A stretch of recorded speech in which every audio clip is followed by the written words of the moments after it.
It's amazing the resilience of the human spirit, isn't it?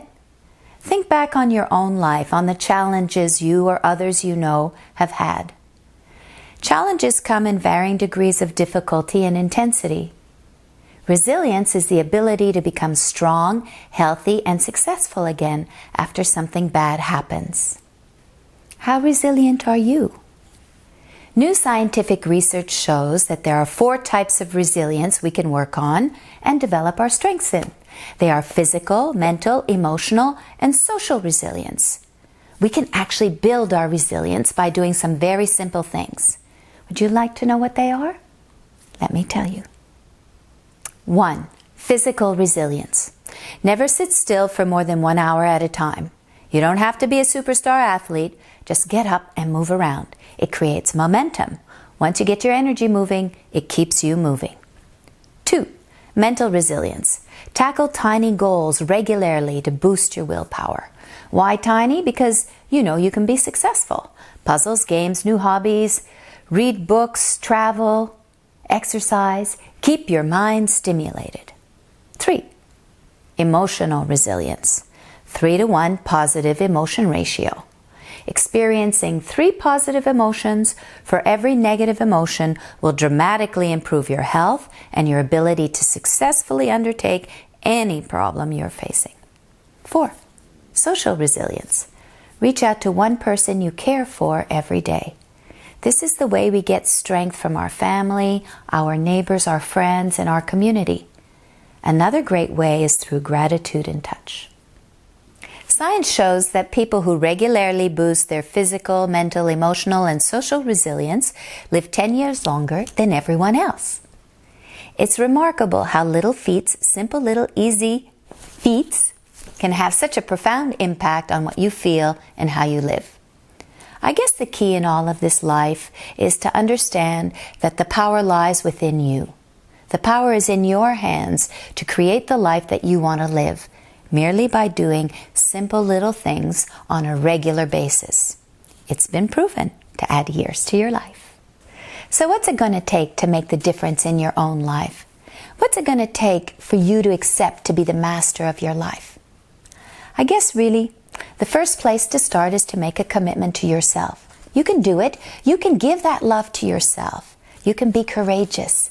You can do the simple little things like reach out to one person every day that you care about to share a kind word or give a hug. 6 seconds is all it takes to raise your level of oxytocin, the trust and social bonding hormone. There's no room for judgment here. There's only room for encouragement, to encourage you to use the tools, as many of them as possible, to change your life for the better. I believe in you. Yes, I do.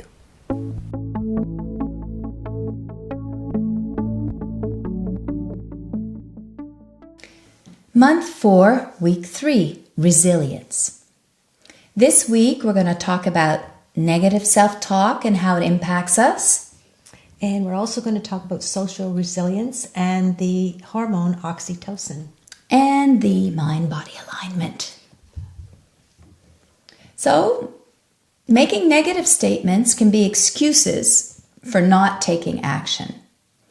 We learned in today's Fit Tip that we can strengthen our emotional resilience with the 3-to-1 ratio.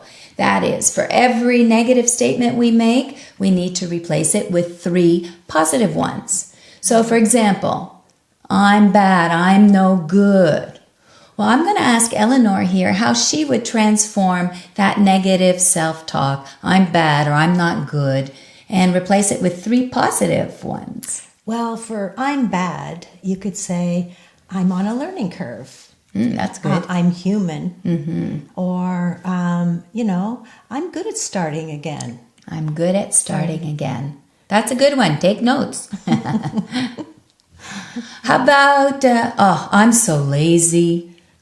Well, you could say, I can do it. Or, I notice that I'm having some resistance to this. Or, I think I'll feel really a lot better when I finish this. Mm-hmm. That thing about resistance is interesting. I don't know.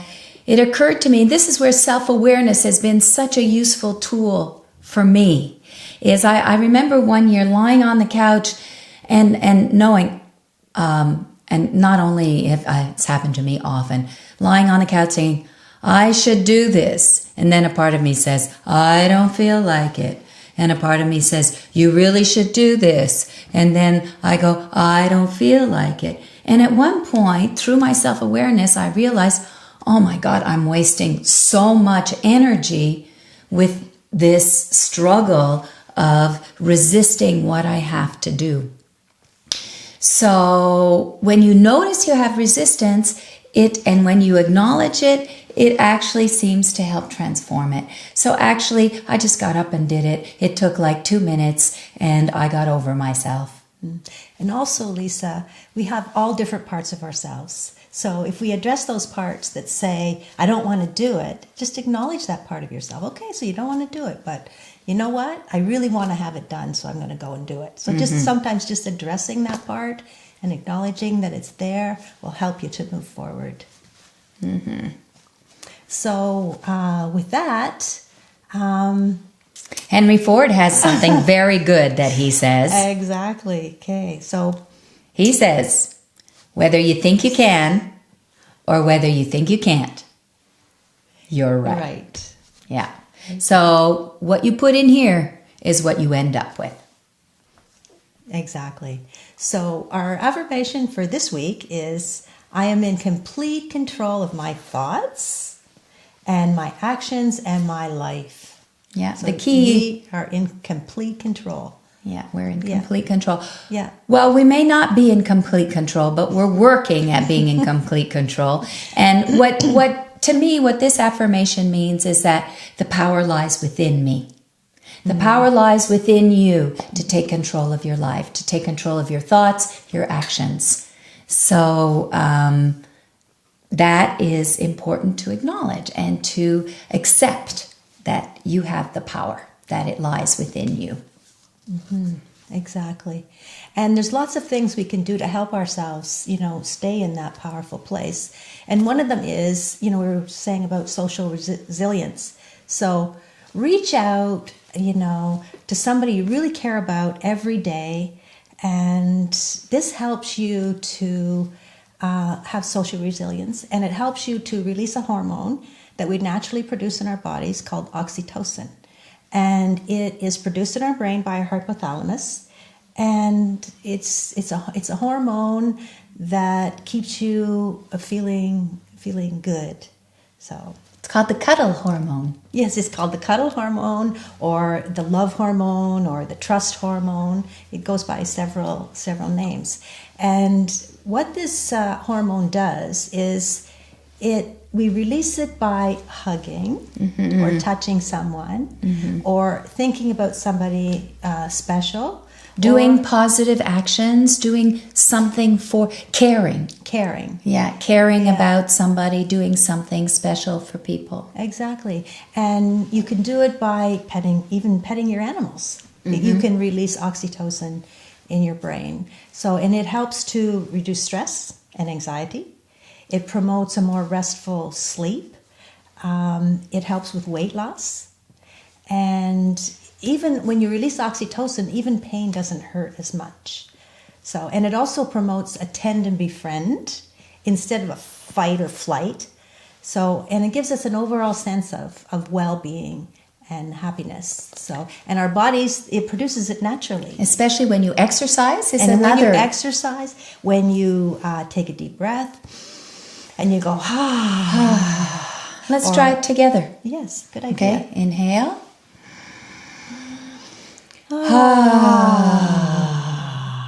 That feels good. Imagine just saying that, doing that sound releases oxytocin. Let's try it one more time. Yes. Inhale.